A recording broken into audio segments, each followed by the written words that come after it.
Though Ainz was tempted to stop and read through their newest discovery, worries over losing it somehow had him send it back to Nazarick to have copies made instead.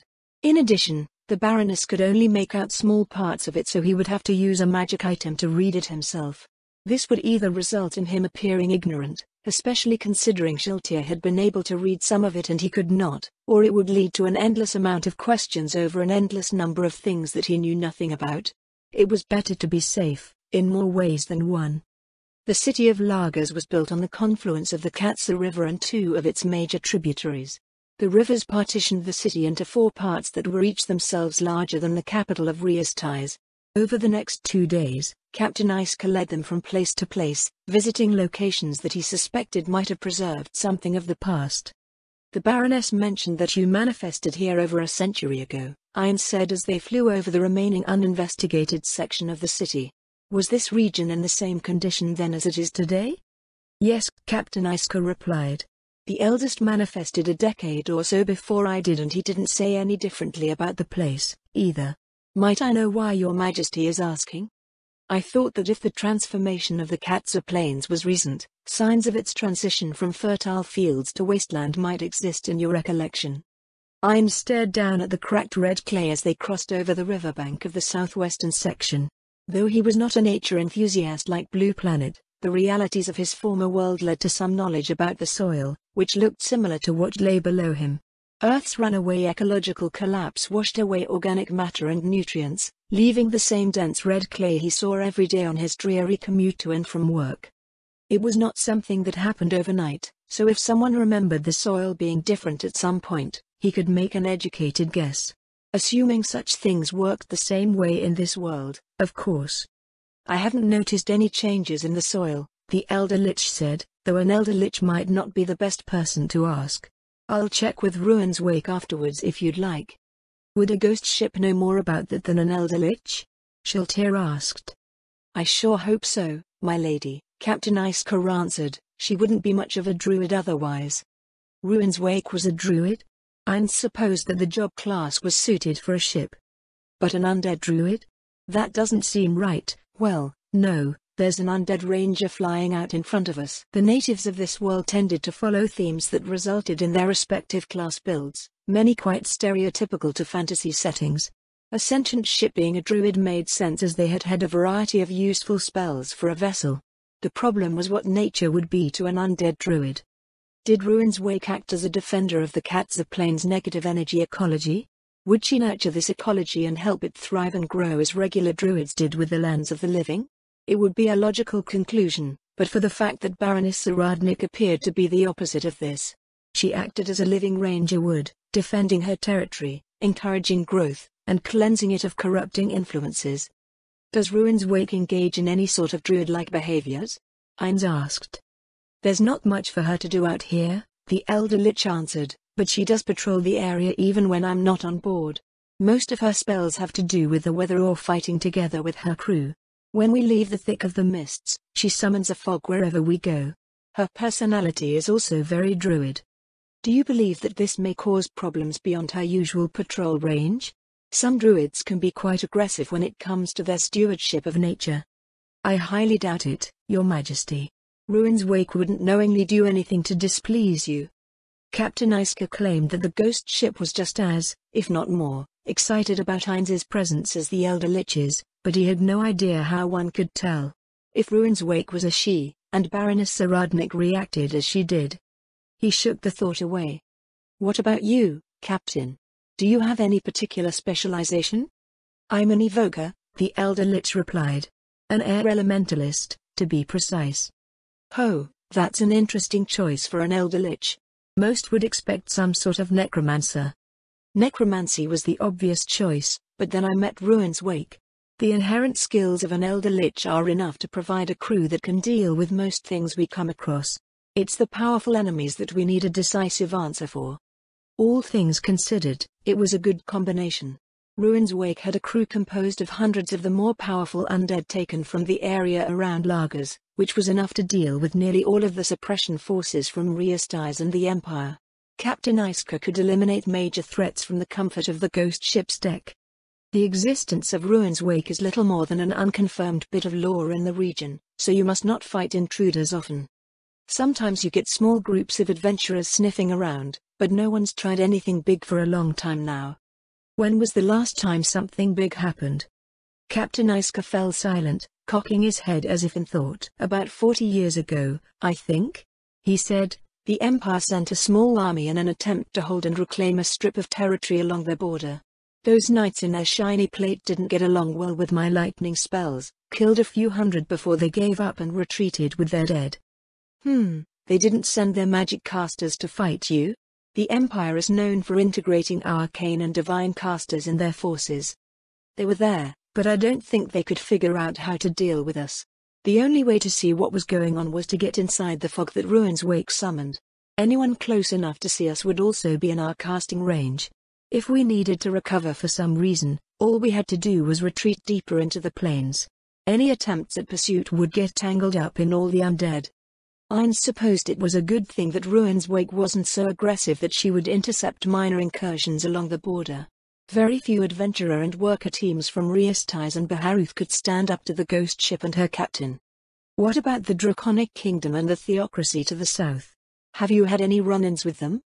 The Theocracy is much stronger than anyone else around here, Captain Iska said. Even their border patrols stand head and shoulders above the average adventurer or legionnaire that you see in the north. The Draconic Kingdom has a fairly weak military, so I made nearly all of my attempts at trade along their coastline. Nazarek did not have much information about the Draconic Kingdom.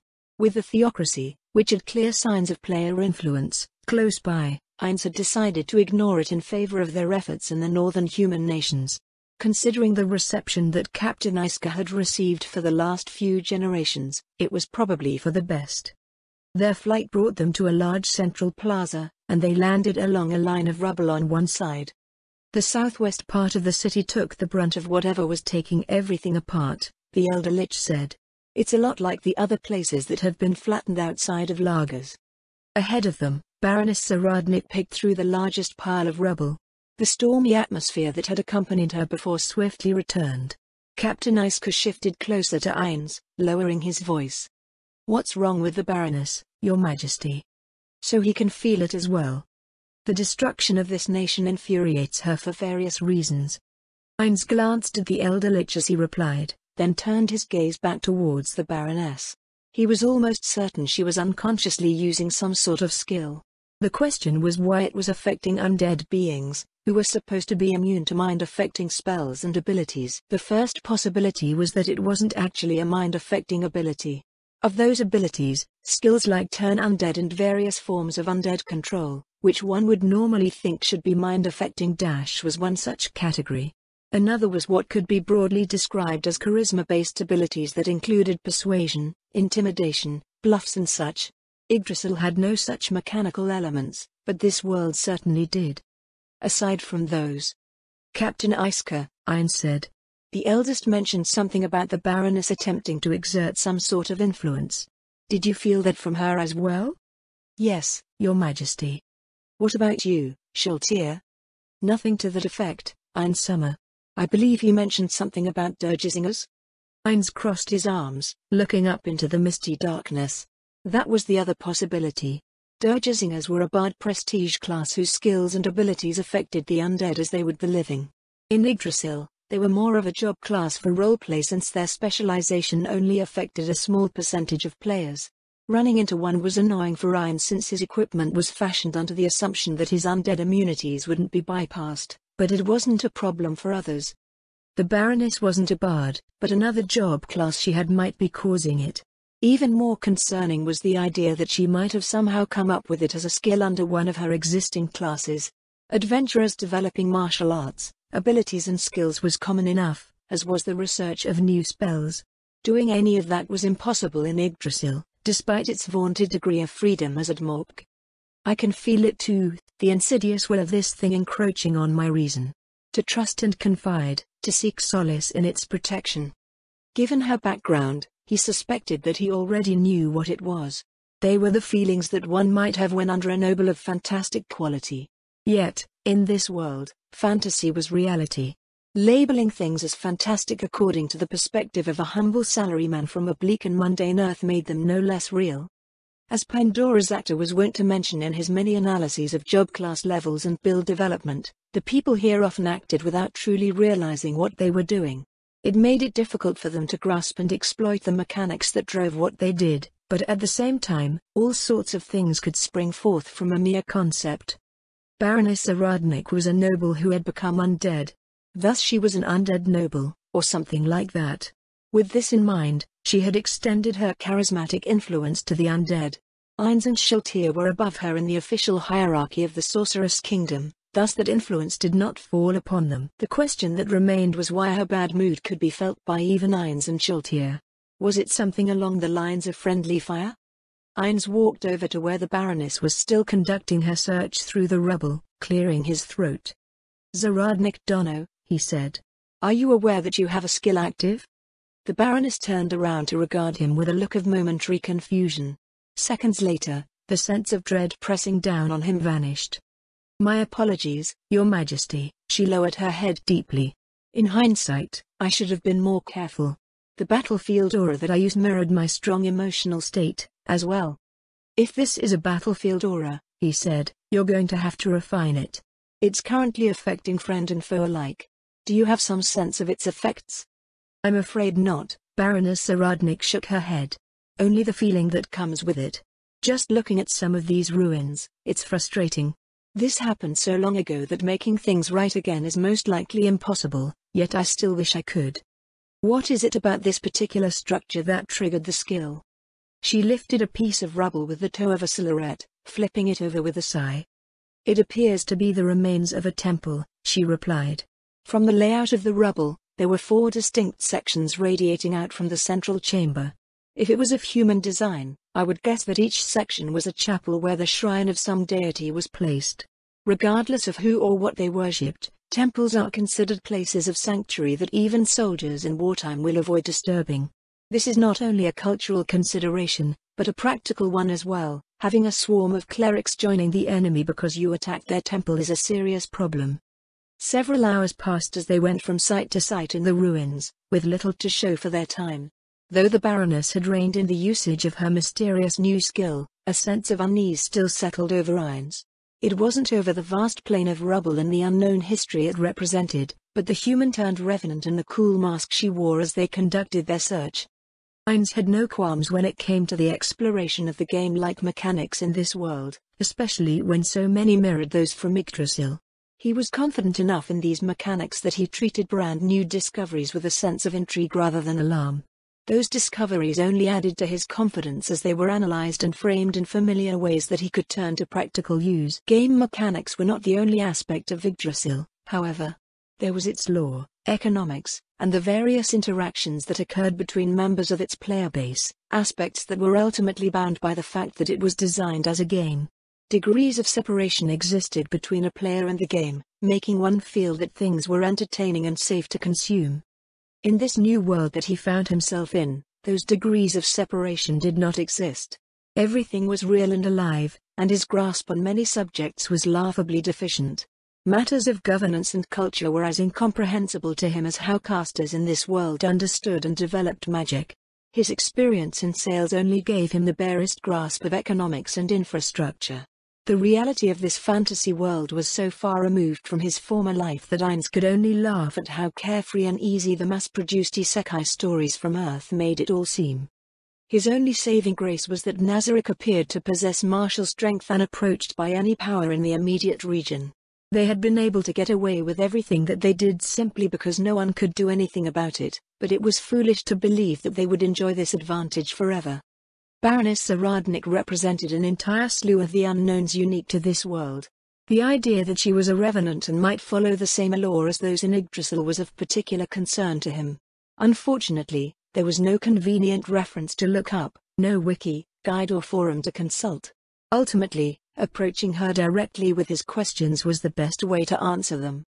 With the end of their activities for the day approaching, he mustered his resolve to ask, "What are you waiting for?" Despite working up his resolve, Ainz kept finding excuses to push his question back. They returned to their berth in Lagos, then he went back to Nazarick to expend his daily uses of low and middle-tier undead creation. After that, he went around to see if anything required his attention before dropping by Ashurbanipal to see how far along the library staff was on making copies of the enchanted journal's contents. Upon his return to Lagos, they immediately set off, leaving the city and its elder liches behind to continue south down the Katsa River. As they made their way, he reviewed the findings from the salvage operations being conducted north of Lagos, then arranged for more teams to be organized for the sunken war fleet that was reportedly somewhere ahead of them. Before he knew it, the mist started to lighten. They were entering the southern fringes of the Katsa Plains, and Ainz was left to wonder how he could so often manage to evade what should have been important matters. As their surroundings grew brighter, Baroness Zaradnik came from her place at the bow to address him. "Your Majesty," she lowered her head in a curtsy, "I recommend we find a place on the eastern shores of the river to conduct our operations." "We've been doing just that since every city along the way has been on the eastern shores of the river," he replied curiously. "Is there some reason why you've decided to specifically advise that we should now?" "Outside of the Katsa Plains, the fortress of Altamura is within a day of the river's western bank," the Baroness said. "One of my acquaintances lived there until recently." She mentioned that patrols from the fortress regularly go all the way to the theocracy's side of the river. "According to our maps," Ainz noted, "the Draconic Kingdom is on the eastern side of the river." "Yes, Your Majesty," the Baroness nodded. "Officially, the Draconic Kingdom's northwestern extent is bound by the Katsa Plains and the Katsa River. It is a nation not known for having significant military might, however. Reportedly, they are much like Riastais in that regard. Due to this, the eastern bank of the Katsa River is, in reality, an uninhabited frontier that acts as a buffer zone between their populated regions and the Katsa Plains." That was convenient. Any confrontations with the nations of the region were to be avoided with the impending events in the Holy Kingdom of Roble. He voiced his approval of Baroness Zaradnik's recommendation, but a curious notion caused his gaze to linger upon her. She froze under his scrutiny. "I'm curious, Zaradnik Dono," he said. "Did you not consider that patrols from the theocracy might instead offer us a warm welcome if they saw me?" The Baroness did not provide an immediate answer. The young noblewoman turned her head to gaze westwards as if she could see beyond the mist surrounding them. After several moments, she looked down to the dark carpet over the deck. "I'm not sure what would happen, Your Majesty," she said. "Due to its proximity to the Katsa Plains, Altamura is primarily garrisoned by adherents of Sursana and Allah Alaf. What sort of problems do you foresee from this?" "It's difficult to put in words," Baroness Zaradnik frowned. "From what I understand, there are crucial differences between the faithful in the Sorceress Kingdom and our brethren to the south. If I were to put it simply, they're unworthy?" She flinched at the word and seemed to shrink before him. "I am not qualified to cast any judgment upon them, Your Majesty.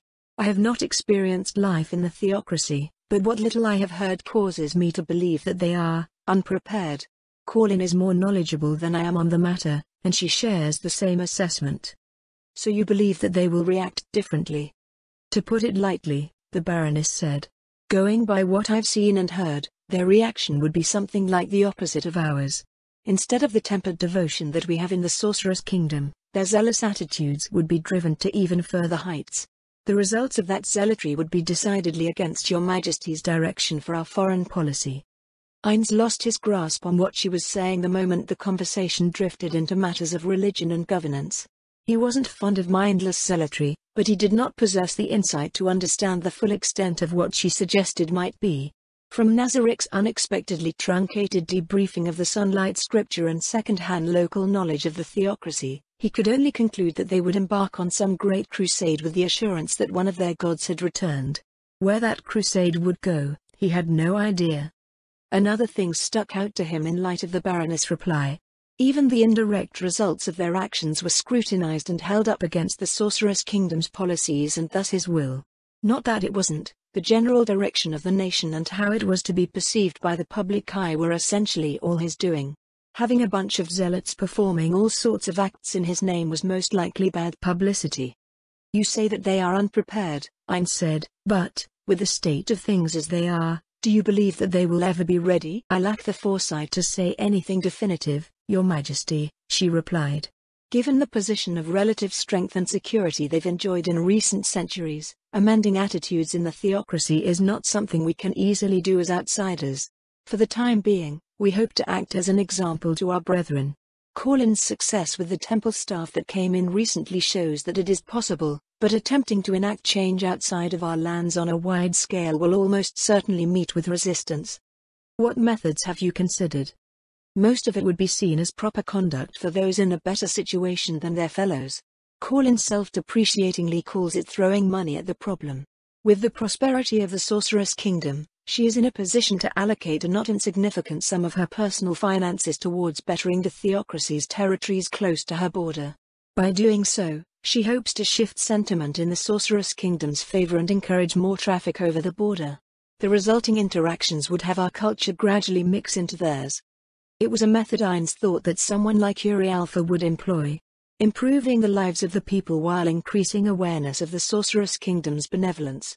Albedo viewed such initiatives with open disdain, so there was rarely anything of the sort coming from Nazarik's end. In short, something like charity, but why would there be resistance to this on a wide scale? Because the temple is not just a religious institution, but a political entity in the South. Though this charity is seemingly benevolent, we are influencing their culture. The nation's leaders will eventually detect this and push back. If we are overly aggressive, it may lead to a more extreme response. This quiet war for the soul of the theocracy must be conducted with utmost care. An extreme response, against their own citizens? I would like to believe that they wouldn't. A pained expression crossed her face, but I understand that the flame of one's faith may be obscured or even smothered by mortal hubris and unthinking adherence to narrow-minded interpretations of dogma. Do all of the faithful in the Sorceress Kingdom share this tempered view on religious matters? On a fundamental level, yes. We are a product of how our faith evolved in the Duchy. This is not to say that everyone shares the same breadth of knowledge or the ability to apply that knowledge to themselves and the world around them. Corlin and I benefit from a robust temple education, which is not something most have access to. This education is what allows us to work closely with the temples, as well. We may not be ordained members of the priesthood, but our command of religious matters when it comes to our role as nobles is just as strong as a bishop's. That is what Bishop Hostine claims, at any rate. Ainz made a mental note to never, despite supposedly being one of their gods, get into a religious argument with Baroness Saradnik or Countess Corlin. He would never recover from the psychological whiplash of going from salaryman to god and back again. Once again, the Baroness proved that a plethora of problems faced those in this world that never existed on Earth, never mind Yggdrasil. Even deification did not solve everything. Your Majesty? Did you say something? Apologies for interrupting your thoughts, Your Majesty. I had a question unrelated to the topic. Go on. What is the meaning of my existence? Ainz wanted to teleport away and hide in a cave somewhere. After achieving enlightenment, he might even have an answer for her sudden and heavy question. What was she asking in the first place? The Baroness appeared to have a solid grasp of her role as an administrator, so was she waxing philosophical and asking him about the meaning of life? Or was it some obscure spiritual thing that she believed her god would have the answer to? That is a rather broad question. To begin with, the Baroness said, I still don't know what a revenant is. Your Majesty has kindly provided a practical exploration of my traits and abilities, but I still don't understand what I am. Lady Shiltia said I thought it was just like her to become something like this, so it may have been left unexplained out of the assumption that what a revenant is was common knowledge. I see, then I take it that revenants are unheard of in this part of the world? There are many undead that lack any formal classification. I don't know if revenants are amongst those encountered in the past with no classification attributed to them, but they are not a part of our local law. An opportunity to investigate the question that he had avoided asking since they left Lagos suddenly presented itself of its own accord. Ainz leaned back in his seat, steepling his skeletal fingers over his lap. How could he best approach this? The more he had thought about it during their journey, the more he realized how problematic her existence could become. That being said, it was also of interest to Ainz and a part of why he came looking for intelligent undead in the Katsa Plains. Though they could improve within the framework of their settings, Ainz, Nazarik's denizens, mercenary NPCs, created servitors and the mindless undead were capped in a vertical sense. Ainz had not leveled since his arrival, and the NPCs appeared to be stuck with the levels they were designed with. Spells, skills and abilities were similarly locked in, and even personal growth seemed to only fill out undeveloped aspects of one's role and personality. This put Nazarick at great risk of stagnation relative to the world that it found itself in. This world's natives clearly leveled. The question of whether intelligent undead from this world could also do so was swiftly answered through the Baroness' use of the skeleton warriors as a point of reference for her advancement. With this made apparent, the possibility that beings with limitless lifespans could experience limitless growth presented itself. Word that an undead caster somewhere in the world was approaching the threshold of 9th tier magic shattered the notion that Nazarick could simply hoard knowledge and power to secure a position of dominance. There would always be individuals in the world with the potential to become a threat. If these individuals knew what they were doing, detection of these threats was next to impossible until they were ready to reveal themselves. What they needed to detect and counter these threats was coverage, but Nazarick only had so many personnel capable of doing so. Staying within the limits of their maximum effective coverage was similarly untenable, as it would mean that future threats could grow unchecked outside of their awareness and influence. Not only did Nazarick need a shield, but it also needed a spear-one that could be deployed without putting any of Nazarick's NPCs at risk. Before him stood someone who was potentially one such spear. He had carefully watched and gained a grasp of Baroness Saradnik's personality and motives, yet, as she had so plainly put it, the nature of her existence was still unknown. Revenants are a manifestation of raw will, Ainz told her. I believe they are one of the oldest forms of undead known to exist. They are literally the returned, those who have come back from beyond the grave. You've probably heard more than a few stories involving undead like that. Contrary to naturally manifested undead, they are not new beings, but who they were in life. As such, their nature is not the same as that of wild undead. It couldn't be so simple as that, could it? The Baroness said, otherwise there would be a lot of undead who are just stubborn people who refuse to stay dead. That's right, he nodded. It requires a will so strong that it can reach across the veil between life and death and reconstitute itself. There are other conditions, of course. To my knowledge, revenants are anchored to their existence by a specific motive or task, usually something like avenging their own deaths. Out of curiosity, you don't have some all-consuming desire to hunt down your killer, do you? The Baroness shifted uncomfortably for a moment before replying. I killed myself. Eh? I was acting as a sentry for the Azalizia expedition when a warband of frost giants came down to attack us. My opponents were far superior, so I started an avalanche to prevent them from reaching the rest of the expedition. This makes me my own killer, but I don't have any burning desire to avenge my death by committing suicide. Hey, that's pretty hardcore. Many people gave the appearance of being pragmatic and proclaiming their decisions were based on cold, cost-benefit analyses, but he doubted that very many that stayed that way if said analyses concluded that actions resulting in great personal loss were the best course of action. Perhaps access to resurrection magic had resulted in the Baroness including her own life in those calculations, but at the same time, he thought it likely that she would have acted the same regardless. She was the sort of person that was perfectly willing to make a sacrifice that would go unsung and unappreciated. In that case, Ainz told her, you'll have to figure out what it is that drives your existence. There should be clues, maybe some compulsion or desire. I will keep your Majesty's words in mind, she said. Thank you for your time. Baroness Saradnik lowered her head in a curtsy before returning to her place at the bow. Beside him, Shiltier's delicate features were marred with a small frown. Her crimson gaze followed the Baroness as she left. In summer, she said, you didn't tell her what happens when her task is complete, Arinsoon. Does it worry you? Her deepening expression was answer enough. In another situation, Ainz would have voiced his approval over her personal growth, that she could now genuinely value outsiders. As it was, he could only return his gaze to the solitary figure of Baroness Saradnik, a sense of melancholy enveloping him. If ever a revenant lost the will that drove them, or if they completed the task that brought about their return, they would cease to exist. Apologies, Ainz Summer, for Ludmilla to make such a request. It's fine, Shiltier. Ainz wasn't sure if it was a matter that required an apology. It was the Baroness' vessel in the first place, and it wasn't as if she hadn't made the request in advance. In fact, The stop was one of the few concrete things on their itinerary. She needed half a day to do something just before they crossed back into the borders of the Sorcerer's Kingdom. Shiltir was apologizing for her vassal taking up his precious time, but he wasn't sure that his time was such a valuable commodity. While it was likely true for most heads of state, Ayn spent most of his own time looking for ways to avoid the responsibilities of rule.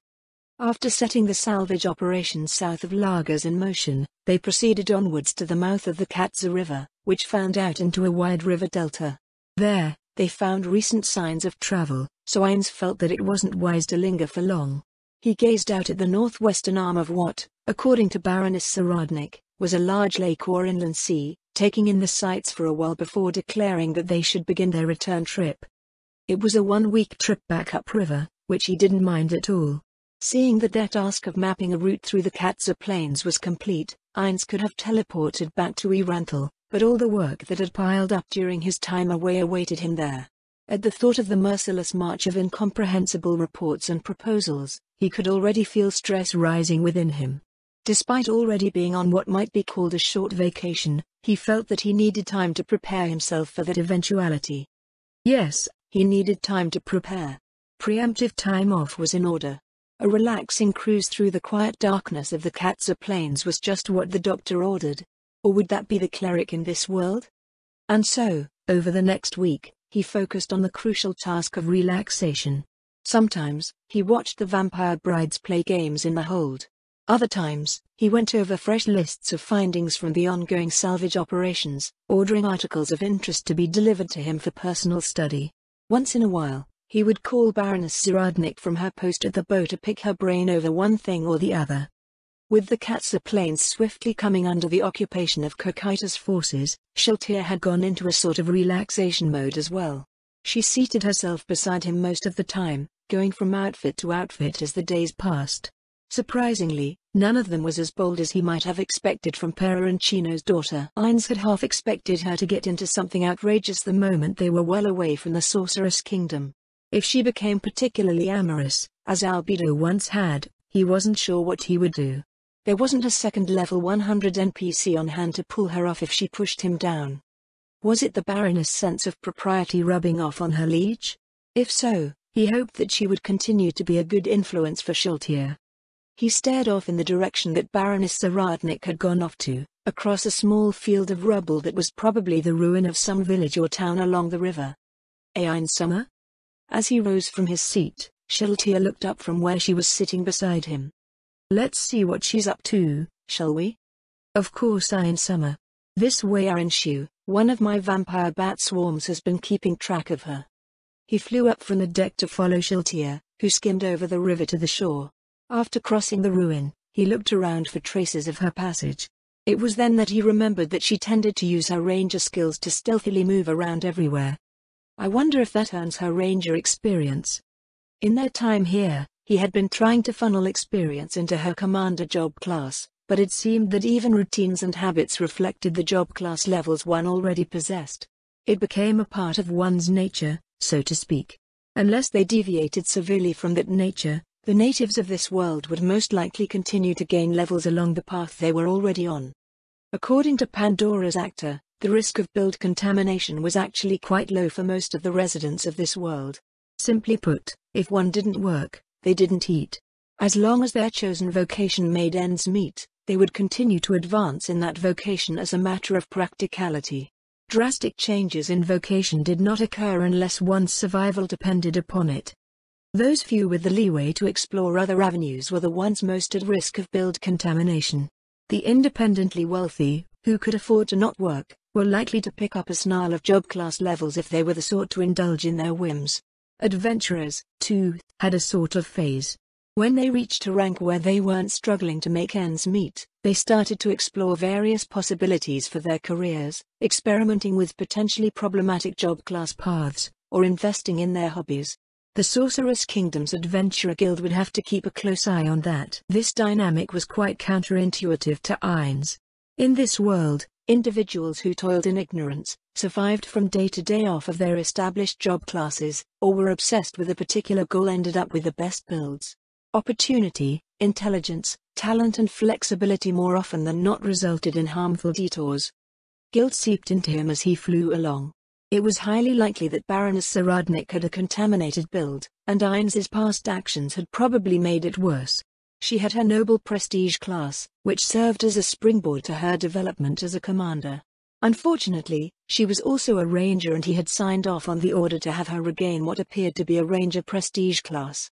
They were still all functionally warrior classes and did give her a certain degree of flexibility, but maybe we should have her start from scratch. She's used to dying, right? She levels up pretty fast, too. To be sure, her strange class had some convenient applications, but it came with its share of problems. As the Baroness had demonstrated, her skills, combined with the zealous nature of the NPCs, could lead to an assortment of catastrophes. It was a wonder that Shiltir hadn't already employed her as a hound and such catastrophes had not already occurred. Maybe she just left it to her vassal to see to those matters, or she took the Baroness' tempered views to heart.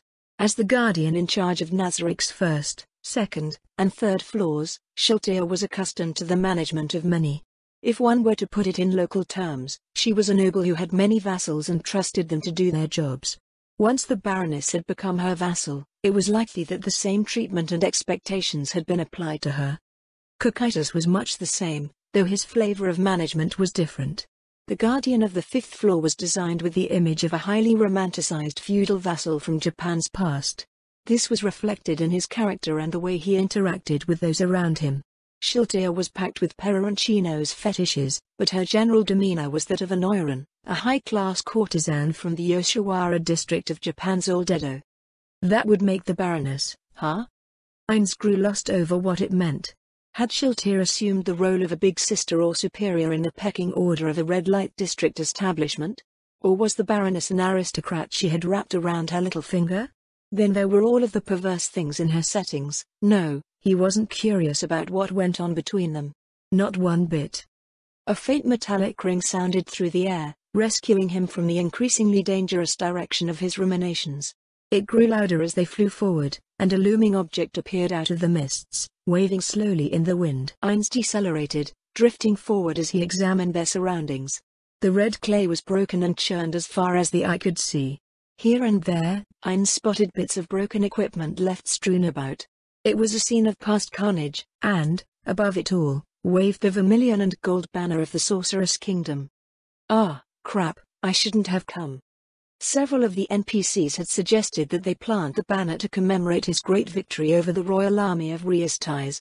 A great victory that was in reality a one-sided slaughter. The Battle of Katsa Plains.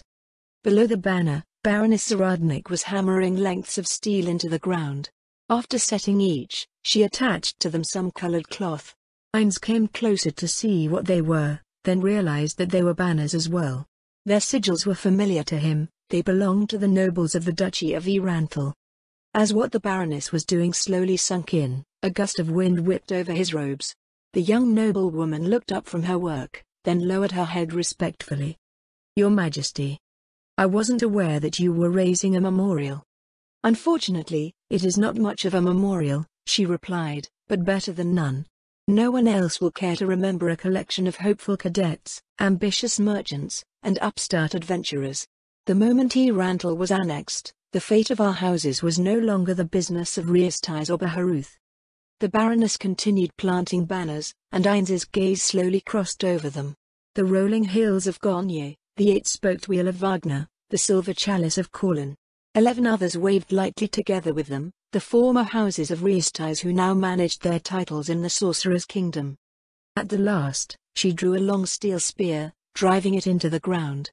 Another banner was attached to the end of it, bearing a white raven on a field of forest green. She looked up at it for a long moment before reaching into one of her infinite haversacks. 3 plain-looking backpacks were carefully placed around the spear. What are those? Eins felt like a heel right as the words left his mouth. If she took offense to his inconsiderate question, however, he could not detect it in her reply. After our village received word of the royal army's defeat, Baroness Saradnik said, I packed my family's things. I was taking care of matters at home, so I readied their belongings in preparation for their return. Baroness Saradnik looked down at the packs, cheeks glistening with moisture. When they did not come home, I resolved to stay. I planned on traveling to the city to find them once spring came to the Highlands. I thought, perhaps they were injured and couldn't travel, or maybe they were being held hostage. As long as they were alive, I could work hard to ransom them. But then, Moman and Nobe came and whisked me away. So many things have happened since, but these belongings never made it to their owners, until now. I'm sore. Her brown eyes flashed towards him with an angry glint that stilled his voice. I hope you are not about to apologize, Your Majesty, she said. It is not proper for a sovereign to do so in this instance. Furthermore, it is not right. I do not believe that I would survive the insult. Ines fell silent at her words. What did she mean? The Baroness seemed to sense his confusion, and she smiled slightly through her tears. I thought that, as a sovereign, you would understand. But perhaps it is only we nobles who can. A shuddering breath filled the silence, and she wiped her cheeks with a hand. To the world, she said, this is where the Sorceress Kingdom was born. To us, it is where our fathers, brothers and sons fell in battle. The nobles and their levies that met their fates here did not come for you, Your Majesty. They did not come for the Empire. They came because the King of Reastais called his banners. They came to fulfill their oaths to land and liege. They came for duty. Nobles are not defined by their accomplishments, they are defined by their service. Those that failed to return did not fail in their obligations, it was simply the final obligation that they were able to fulfill. To apologize, to say I'm sorry twists their chivalrous act into something small and petty. I see. Then what would you say is appropriate? As one who stood against them, recognizing that they were there is enough. That they posed no challenge matters not, only that they did their duty. Ines raised his hand and opened a gate. He sent a mental command out to its destination. 15 Death Knights, one for each banner representing a noble house and its people, strode forth and formed a ring around them. We will need to have something more permanent built here, he said. These Death Knights will be here to stay, to stand vigil over this place for the rest of eternity. Baroness Saradnik lowered her head in a deep curtsy. Thank you, Your Majesty. Are you sure you don't harbor any feelings of vengeance? Revenants are quite well known for that. Only those who have nothing better to do than remain mired in the past are consumed by thoughts of vengeance. Though we may mourn our losses, the fact of the matter is that our houses live on. I hear that even Countess Jesn has secured a relative, and I suppose I will have to see if I can still have children at some point. What you mentioned about damage reduction might be the cause of some difficulties, however. Huh? What does that have to do with having kids?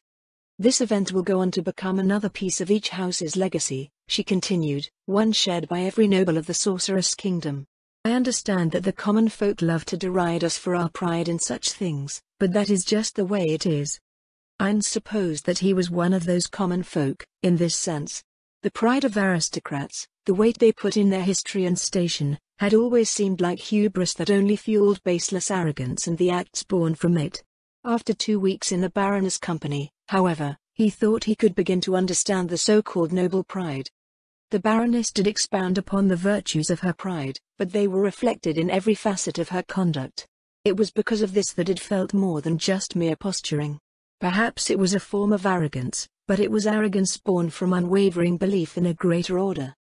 If not vengeance, he murmured, I wonder what it could be. I already know what it is, Your Majesty. Oh, what is it, then? A small smile traced over her lips, and she drew herself up proudly. Ines stared, transfixed by the transcendent vision in the mist. It was not simply that of a beautiful and steadfast noble woman. What stood before him was a true paragon of order. It is obvious, in hindsight, she said, turning her gaze towards the banners waving before them. What else could it be, but duty? Baroness Saradnik lowered her head in honor of the fallen. All traces of sorrow had vanished from her expression. In its place, gratitude, obligation, pride. A one-sided massacre that haunted the minds of men. Loss, sorrow and devastation delivered in a singular, unspeakable calamity. That was what most people thought of when one mentioned the Battle of Katza Plains. Before him, however, was one who did not dwell in the past, but faced the future. For better or worse, she, too, was a part of the legacy that he had wrought here, and he a part of hers. Ines Ulgaun, the Sorcerer King, the supreme overlord of the great tomb of Nazarick, lowered his head alongside her, as did Shiltir beside him. The Revenant, The dead rise. It is something commonly known, a perception uniform across race and culture. Amongst the undead that might fit this description, the zombies, ghouls, wights, skeletons, and countless others encountered throughout the world, there is one that skirts the fringes of cultural imaginations, told of in countless tales, yet formerly unrecognized due to their ephemeral nature. Revenants, the returned, take the form of what they were in life, retaining the identity, memories and personal qualities of the living being that they once were. In reality, their bodies are a completely new form, an expression that utilizes negative energy to manifest itself. This form is the true identity of an inexorable soul returned to the world of the living. As once living beings, a revenant's conceptualized body usually enjoys an increase in physical capabilities and personal charisma. Beyond this, revenants retain the skills, spells and abilities that they possessed in life. Some once more take up the sword that fell from their lifeless hands, returning to their former lives with supernatural drive and vigor. Others rethink their approach, finding ways to utilize their newfound traits to better achieve their goals. If the objective of a revenant is beyond its personal power, it will use its supernatural charisma to gather allies or join with powers greater than itself. At their core, revenants are highly resilient undead beings with a slew of immunities, physical damage reduction and regeneration. Perhaps most disconcerting to those accustomed to dealing with undead is the fact that revenants share very little in common with them. Since they manifest as an exercise of will rather than the usual ways by which undead come into existence, revenants have no particular weakness to holy, light or positive energy. By the same token, holy water and sacred ground have no effect. Skills such as turn undead and those that control and influence undead minds are similarly impotent. Due to how a revenant manifests as the expression of a soul, the specific workings of their racial class levels may vary to some extent. Revenants are always warriors, though what sort of warrior they are depends on the individual. All revenants do, however, possess special skills and abilities related to the fulfillment of their purpose. Fire is the sole physical weakness of revenants, dealing double damage and temporarily halting their regeneration. Many take comfort in the fact that there is at least something that they can exploit, but the revenant has one more trick up its sleeve, the very thing that they are most well known for. After a certain period of time, a slain revenant will reconstitute itself and resume the pursuit of its driving goal. Vengeance is the most common purpose of a revenant, turning the existence of their target into a living nightmare until they meet their doom. Other goals include the fulfillment of a vow, completion of a task, or returning to a duty left unattended. One that stands between a revenant and their objective will find that they face a being wrought of sheer unstoppable will,